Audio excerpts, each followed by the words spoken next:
பிரேக்கர்ல paint இல்லாததால accident நடந்துட்டு அது நம்மள ரிக்வெஸ்ட் பண்ணி அதை பண்ணி கொடுக்க. எதிர்காலத்துல எங்க நல்லது நடந்தாலும் அது நம்ம பசங்க தான் பண்ணிருப்பாங்க.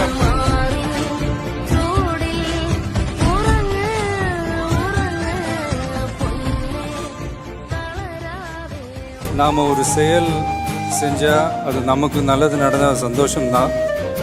ஆனா அதே செயல் நம்மளை சுத்தி இருக்கிறவங்களுக்கும் நல்லது நடந்தா அதான் சரியான. ஒவ்வொரு வீட்டுல இருக்கிற ஒரு மகனா, அண்ணனா, தம்பியா, தோழனா, உங்கள ஒருத்தனா, உறவா, நட்பா, உங்க விஜய் களத்துக்கு வந்துட்டான்.